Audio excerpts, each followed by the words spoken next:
الحمدللہ رب العالمین والصلاة والسلام علی رسولہ الامین وعلی آلہ وصحبہ اجمعین وعلی من تبعہم بإحسان الی یوم الدین اما بعد فقد قال اللہ تعالی فی القرآن المجید اعوذ باللہ من الشیطان الرجیم بسم اللہ الرحمن الرحیم الم تر کیف فعل ربک باصحاب الفیل الم یجعل کیدہم فی تضلیل وارسل علیہم طیرا ابابیل ترمیہم بحجارۃ من سجیل فجعلہم کعصف مأکول۔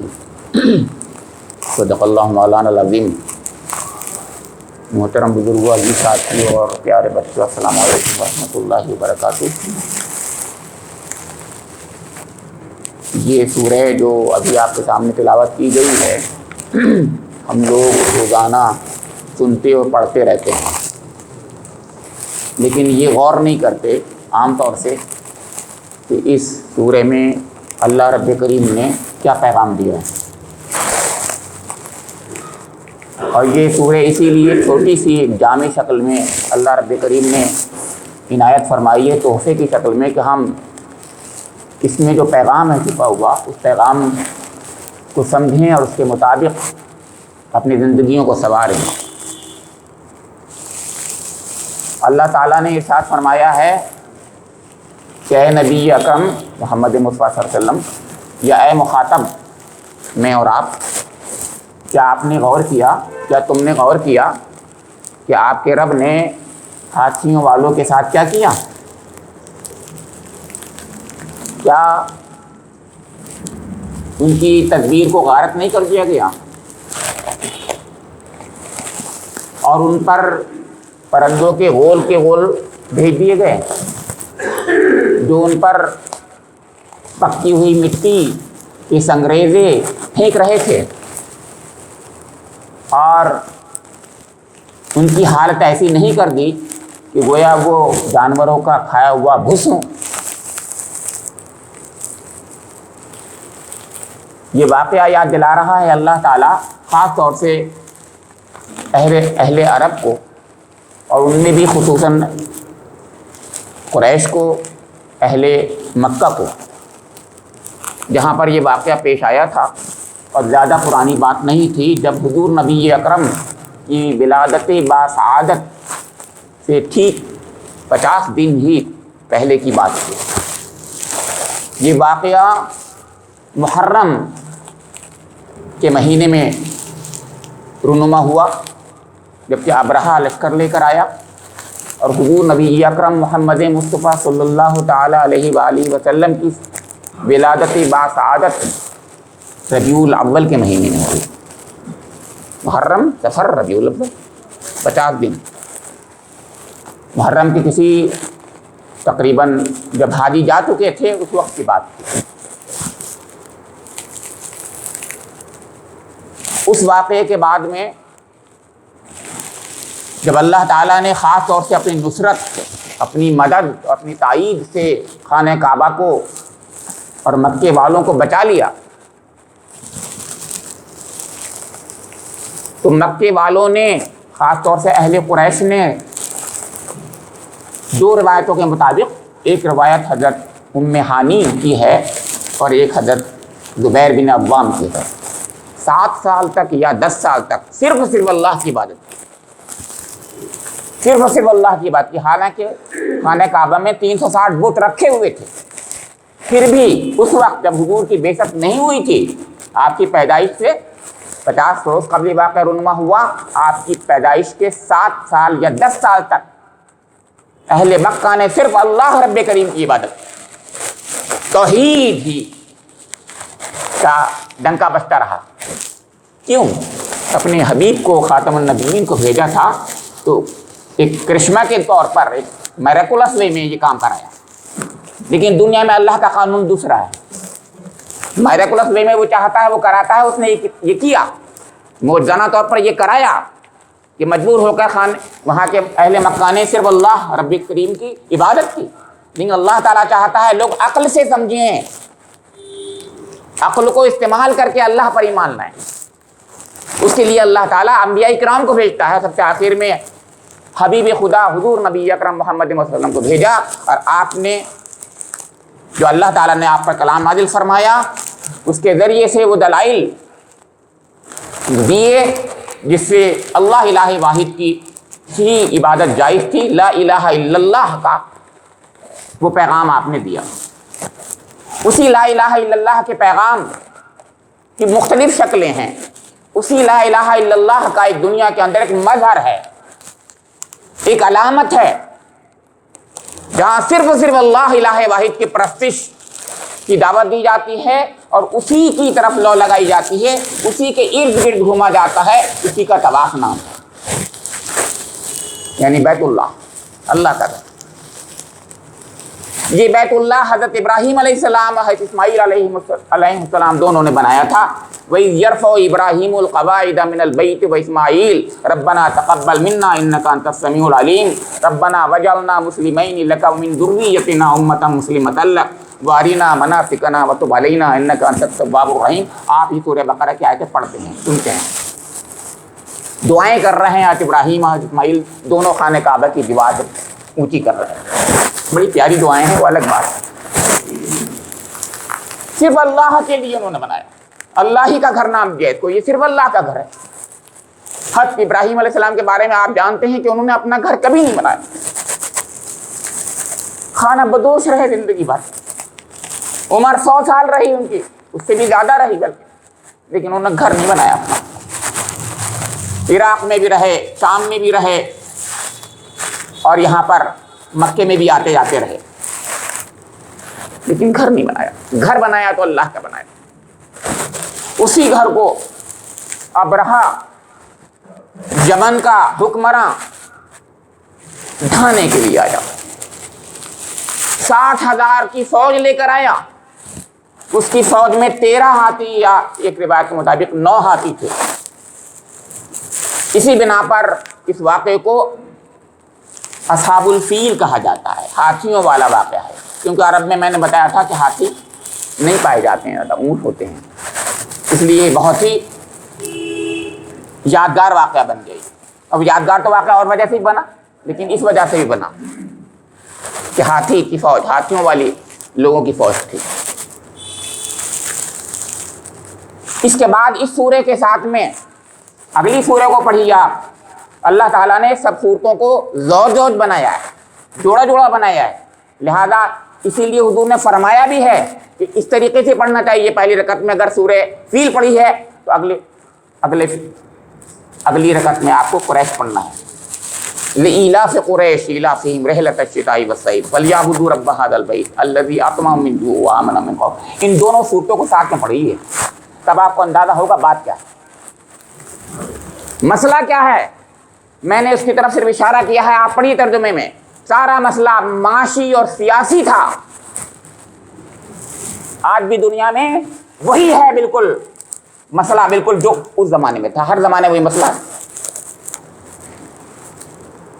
آج بھی ہمارے آپ کی دنیا کے جو ریسورسز ہیں، قدرتی ذرائع و وسائل ہیں، یا جن کے ذریعے سے معاش کہیں پر مستحکم ہوتی ہے، اس پر قبضہ کرنے والے باہر سے حملہ آور ہوتے ہیں، اس کو کرش کرنا چاہتے ہیں، اس کو ختم کر دینا چاہتے ہیں۔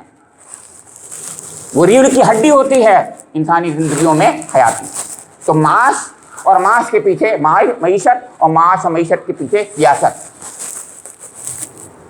اگلی سورہ میں نے بتایا لإیلافہم رحلۃ الشتاء والصیف، سفروں کا ذکر ہے، جاڑوں کے گرمیوں کا، اور آمنہم من جوع، اور یہ کہا ہے اطعمہم من جوع وآمنہم من خوف، بھوک سے بچا لیا اللہ رب کریم نے خانہ کعبہ کی بدولت، اور امن فراہم کر دیا۔ اس کا حوالہ اگلی سورہ میں دیا ہے۔ اس کا مطلب یہ ہے ابرہہ نے اس 2 چیزوں پر خاص طور سے ٹارگٹ کیا۔ کیا مقصد تھا؟ جو عرب کی معاش پوری خانہ کعبہ پر منحصر تھی، عرب کی معاش اکنومی خانہ کعبہ پر منحصر تھی، کیونکہ خانہ کعبہ میں جب حج ہوتا تھا تو تمام دنیا کے لوگ وہاں آتے تھے، اور وہاں پر تجارت ہوتی تھی، اور تجارت سے سب سے زیادہ فائدہ قریش کو ہوتا تھا، اہل مکہ کو ہوتا تھا۔ اس خانہ کعبہ کی وجہ سے दूर दूर तक के सफर कर सकते थे लोग और अमन रहती थी। बस सिर्फ इन्हें कहते थे अना मिनल हरम, इतनी बात कह देते थे वो, हम हरम की तरफ के वो हैं, मुजाविर हैं कुरैश। और सब कहते ठीक है, कोई नहीं बोलता था उनसे, जबकि लूट मार हर जगह थी, लेकिन खाना काबा का नाम लिया और उन्होंने कहा ठीक है बस आप लोग तो मुजाविर हैं वहाँ। ये खाना काबा की बदौलत अमन मिला हुआ था अरब के लोगों को, कुरैश को खास तौर से। सोचिए आप उसी को, क्योंकि माश और मईशत जो है उसकी अरब की तरफ जा रही थी, डाइवर्ट हो रही, वो डाइवर्ट करना चाहता है अबरहा जो यमन का है बादशाह, ईसाई बादशाह हुक्मरां है, कि वो सारी की सारी मईशत और ये इकोनॉमी मेरी तरफ आ जाए, लिहाजा वो अपना कलीसा बनाता है। आप गौर कीजिए, आप तमाम चीज़ों के पीछे मजहब कहाँ जाता है, मजहब ऐसे आता है, क्योंकि ऐसे लोग नहीं मानते तो मजहब के नाम पे आते हैं। ये खाना काबा था तो वहाँ कलीसा बनाया उसने, ताकि सारे लोग इधर आ जाएं, डाइवर्जन हो जाए, इकोनॉमी इधर आ जाए और अरब से हमारे पास आ जाए इकोनॉमी पूरी। हम खिराज लेंगे, हम टैक्सेस लेंगे फिर, क्योंकि टैक्सेस भी लेते थे। मैंने इसलिए कहा अगली सूरह जरूर पढ़िएगा, वरना आप कहेंगे कि मसूद साहब जो हैं ये ऐसी बातें कर देते हैं कभी कभी। बिल्कुल अगली सूरह पढ़िए, आपको अंदाजा हो जाएगा क्या है उसके अंदर बात। मैंने पढ़ दिया आपके सामने सूरह, और सूरह जो होती हैं वो जोड़ होती हैं। तो मैं अर्ज कर रहा था, मकसद उसका ये था माशी और सियासी, लेकिन उसके पीछे और साजिशें भी होती हैं, आप जानते हैं। वो चाहता था कि मेरा कलीसा बैतुल्लाह से ऊपर हो जाए और लोग यहाँ पर आकर के उसकी ज़ियारत करें कलीसा की, और लोग वही काम अमल करें जो खाना काबा के साथ होता। लेकिन अरब के लोग तो बद्दू तो थे ही, लेकिन इसके साथ में खुददारी भी उनमें, गयूर भी थे। आपको जानते हैं बद्दूयत में गयूर भी होते हैं, वो ये बर्दाश्त ही नहीं कर सकते थे। तो तफसीरों में ये आता है कि जब उसने कहा कि तुम्हारे खाना काबा को मैं हटा करके ख़त्म करके अपने यहाँ पर उसको सारा का सारा मीशत को कर दूंगा, तो एक अरब नौजवान को गुस्सा आ गया, उसने रफा हाजत कर दी उसके अंदर। ये तफसीर में आता है। एक आता है कि कुछ नौजवानों ने उसमें आग लगा दी, लेकिन ये तफसीरें तो सुनी सुनाई रिवायतों पर ही हैं। दुनिया में क्या होता है आप भी समझने की कोशिश कीजिए। क्या पता उसी की साजिश हो, उसने किसी अपने एजेंट को भेज दिया हो कि तुम उसका ऐसा करो, अल्लाह ही जाने। मकसद तो दूसरा था उसका, को बदनाम करना था उसको। तो मकसद ये था उसको बहाना बनाना था कि मैं किसी तरीके से खाना काबा को ढाने का एक बहाना। लिहाजा उसने ये कहा, अच्छा मेरे कलीसा की तौहीन हुई है, मैं अब इसका बदला खाना काबा को ढा कर दूंगा। ये है वो बात जो समझ में आती है तफसीरों में। लेकिन समझ में आ रही होगी आपकी बात क्या थी। ये उसके पीछे सारे के सारे इकोनॉमिक फैक्टर्स थे जो काम कर रहे थे। चुनांचे बहाना तो बज़ाहिर ये था उसका कि तुमने मेरे कलीसा, हम अल्लाह के घर की जो है तौहीन की है, लिहाजा मैं तुम्हारे घर की तौहीन करूंगा। तो मेरा ये ख्याल है, मेरा ख्याल है, और आप भी इसे इत्तेफाक करेंगे कि कलीसा हो या मस्जिद हो या अल्लाह का घर कोई और हो जिसमें अल्लाह की इबादत होती हो, चाहे शिर्क के साथ होती हो, क्योंकि वहाँ पर भी 360 बुत रखे हुए थे इस वक्त भी खाना काबा में। कलीसा में भी हज़रत ईसा हज़रत मरियम के बुत रखे होते हैं, लेकिन अल्लाह के घर हैं दोनों। मैं नहीं समझता कि अल्लाह ताला ऐसा करता कि असहाब फील को बिल्कुल ज़लील ख्वार कर देता। क्यों? क्योंकि अभी हुजूर की बेइज्जत नहीं हुई है, याद रखिएगा। अभी हज़रत ईसा अलैहिस्सलाम ही की शरीयत चलना चाहिए, तो कलीसा तो उनकी शरीयत का ही था पास, उनकी इबादत गाह थी।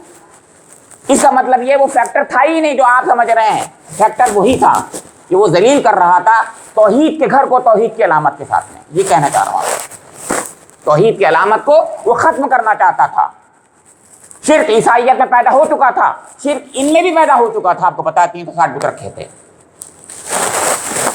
लेकिन इसके बावजूद हज जो होता था वो अल्लाह के नाम से होता।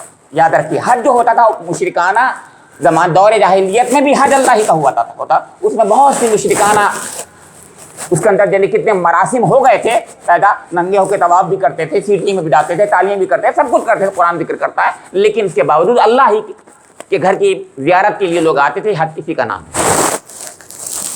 तो मैं अर्ज कर रहा हूँ आपके सामने, याद रखिए, सिर्फ इस बिना पर कि उसके घर में ये कहे क्योंकि मेरे अल्लाह के घर की कलीसा की तौहीन हुई है, लिहाजा मैं ढा दूंगा, इस पर अल्लाह ताला इतना बड़ा आज़ाब नहीं देता। मकसद कुछ और था, झूठ बोल रहा था वो। इसी को कैदहुम फी तज़लील कहा है कुरान ने, गौर किया कीजिए, कैदहुम फी तज़लील, उसकी साजिशों को गारत कर दिया, कुरान कह रहा है। तो कौन सी साजिश थी? वो तो ये कह के आया था खुल्लम खुल्ला कि तुमने मेरे साथ, मेरे कलीसा के साथ ये किया है तो मैं तुम्हारे खाने काबा को, तुम्हारी इबादत गाह को ढा दूंगा। तो गलत तो बात नहीं होती। आप इंसाफ से काम लीजिए ना, आप मुसलमान हो क्यों सोच रहे हैं यहाँ पर? आप इंसाफ से सोचिए, अल्लाह तो मेरा भी है, आपका, काफिरों का सबका है अल्लाह। और मैं तो बता रहा हूँ अभी हुजूर की बेइज्जती नहीं हुई है, अभी तो ईसाई मजहब जब तक रहेगा तब तक हुजूर की बेइज्जत नहीं हो जाएगी। अभी 40 साल बाद बेइज्जत होगी हुजूर की। तो हुजूर की तशरीफ आवरी का ज़माना ज़रूर है, लेकिन उस वक्त तक तो हज़रत ईसा अलैहिस्सलाम की शरीयत को चलना चाहिए। उनके कलीसा को ढाने पर ऐसा तो नहीं होगा, कलीसा के मामले। तो बहाना ये नहीं था, कुछ और थी, याद रखिए एक बात। ये अब मैं अर्ज कर रहा हूँ, तो सारे के सारे ये माशी फैक्टर्स को सोचिए, जिसका मकसद ये था कि अरब की रीढ़ की हड्डी जो माईशत थी, जो खाने काबा पर मबनी थी, जिसकी बना पर वो अल्लाह रब्बे करीम का एहसान मानते थे और शुक्र अदा करते थे, उसको तोड़ना चाहता था वो। फिर वो अल्लाह रब्बे करीम की इस बिना पर लोग एहसान कम से कम मानते थे, हाँ भाई ये तो बहुत अच्छी थी। अमन इसकी वजह से, वत्तीनी वज़ैतूनी वतूरी सीनीना वहाज़ल बलदिल अमीन। एक बार ने कुरान में बलदुल अमीन बहुत बार कहा है। अमन वाला शहर था वो, खाने काबा की वजह से अमन वाला शहर हो गया था। तो एहसान तो मानते ही, कम से कम उसके रहने वाले बाशिंदे एहसान मानते थे बस। मगर वो मुशरिक थे, उनका अपना खुदा है, उनका खास तौर से मक्के वालों का लात था, नहीं सॉरी उज़्ज़ा था, उज़्ज़ा। और ताइफ वालों का जो है अपना सबसे बड़ा बुत लात था। तो उज़्ज़ा, इन्होंने उज़्ज़ा के साथ में खास तौर से अपनी, जैसे अपने ख़ानदान का कोई होता है ना, हिंदुओं में भी हमारे अपना ख़ास भगवान, ऐसे ही इनका उज़्ज़ा था। लेकिन इसके बावजूद अल्लाह ताला उनके यहाँ भी सबसे बड़ा कायनात का बनाने वाला रब था, रब्बुल आलमीन था, खालिक़ कायनात। हाँ, तो मैं अर्ज़ कर रहा हूँ 60,000 का लश्कर लेके आया। हज़रत अब्दुल मुत्तलिब सबसे बड़े सरदार थे मक्का के, सबसे बड़े, जो हुजूर के दादा, बहुत वजीह और जमील, बहुत खूबसूरत, बहुत हैंडसम, बहुत स्मार्ट शख्स। उनके ऊँटों को पकड़ लिया, 200 ऊँट थे उनके। मकसद कुछ नहीं था, मकसद ये था कि किसी तरीके से ये आए, हमारे आगे झुके। एक उनका कारिंदा भी पहुंचा उसका अबरहा का, उसने आकर के कहा कि भाई तुम्हारे ऊँट कहाँ हैं, ऊँट तुम्हारे ले ली, तुम ऊँटों को जाके अपना मुतालबा कर लो। वो चले गए। उसने बहुत इज्जत और एहतराम के साथ बात की, लेकिन उन्होंने कोई बात ही नहीं की। उन्होंने ये कहा कि मेरे ऊँट आप वापस कर दीजिए। अरे मैं तो आपको बहुत अच्छा समझता था, हाँ आपको पता नहीं है कि मैं क्यों आया हूँ, कि किस लिए आए, कि मैं तुम्हारा ये जो बुतखाना है, तुम्हारा जो माबद है, ये खाना काबा जिसे तुम कहते हो, बैतुल्लाह कहते हो, उसको ढाने आया हूँ। तो रिवायतों में बहुत सी बातें आती हैं, लेकिन मैं वो बात कहूँगा जो सबसे ज़्यादा तरजीह के काबिल होती है रिवायत। उन्होंने कहा कि सुनो, जैसे कि हर घर का एक मालिक होता है, ऐसे ही बैतुल्लाह का एक मालिक है, अल्लाह है। ये अल्लाह का घर है, ये मेरा और आपका घर नहीं है। लिहाजा हर शख्स अपने घर की इबादत करता है। मेरा रब जो है अल्लाह ताला इसकी बात करेगा, मुझे इससे लेना देना नहीं। मेरे ऊँट हैं, ऊँट मुझे दे दो। उन्होंने कहा मैं तो नहीं समझता था आपको, ठीक है ऊँट ले लीजिएगा। और ये कहा कि तुम्हारा खुदा बिल्कुल नहीं बचाएगा मुझसे। तो उन्होंने कहा ये तो अल्लाह ही जाने, वो चाहेगा बचा देगा, नहीं चाहेगा नहीं बचाएगा, वो जाने। और जाहिर इस बात कहते हुए इतना बड़ा हुक्मरान बैठा हुआ था सामने, और ये छोटे सरदार से बेचारे और क्या कह सकते थे। बहुत ही एहतियात से बोले, एहतियात से बोल सकते थे, मगर ये कहा कि याद रखना कि इस पर किसी शख्स का तसल्लुत आज तक हुआ नहीं है। जैसा तो मुत्तलिब ने कह दिया, इस पर किसी और शख्स का जिसने बुरी नीयत से देखा है, उसको तसल्लुत हुआ नहीं कभी। ये 4000 की तारीख, 4000 साल की तारीख बता रही थी। हज़रत इब्राहीम अलैहिस्सलाम, आज से 4000 तो मतलब 2500 साल पुरानी तारीख बता रही थी कि उस वक्त तक कभी ऐसा नहीं हुआ। अंग्रेजी ईसाइयों के लिहाज से 4000 करो, वरना 4500 साल होते हैं आपसे हज़रत इब्राहीम अलैहिस्सलाम के ज़माने। तो मैं अर्ज़ कर रहा हूँ कि 60,000 का लश्कर कैसे लड़ते उनसे। कुल मक्के की आबादी भी 1 लाख भी नहीं थी उस वक्त, शहर छोटा सा था, उस जमाने की बात करिए, आज की बात थोड़ी है। सब मिलाकर के बहुत कुछ अगर हुआ था तो जंग आज़ाब के मौके पर 10-12 हज़ार का लश्कर सब यहूदियों सबको मिलाकर इकट्ठे करके कर सके थे ये लोग कुरैश वाले, आपको याद होगा। तो क्या इकट्ठा करते, वो 60,000 का लश्कर है। मगर उसके बाद वो वापस आए, वापस आने के बाद में चंद सरदारों को इकट्ठा किया, साथ लिया और खाने काबा के दरवाजे पर कुंडा पकड़कर रो रो के दुआ मांगी। ये आता है रिवायत में, रो रो के दुआ मांगी कि अल्लाह हर घर का एक मालिक होता है, तू इस घर का मालिक है, तू अपने घर की बात फरमा और सलीब वालों को दलील ख्वार कर दे। ये भी लफ्ज़ है, अहले सलीब को दलील ख्वार कर दे। हालांकि ये भी मुशरिक थे, मैंने फिर बात अर्ज कर दूं, ये कौन से दूध के धुले थे, लेकिन बहरहाल अल्लाह की बात कर रहे थे उस वक्त वो खास तौर से रो रो के। और कल ये लोग जो है, इनका लश्कर जो है फतयाब न हो, शिकस्त फाश से दो चार हो जाए, दुआ कर रहे हैं। अगले दिन के लिए बात हुई थी, वो अभी दूर था लश्कर।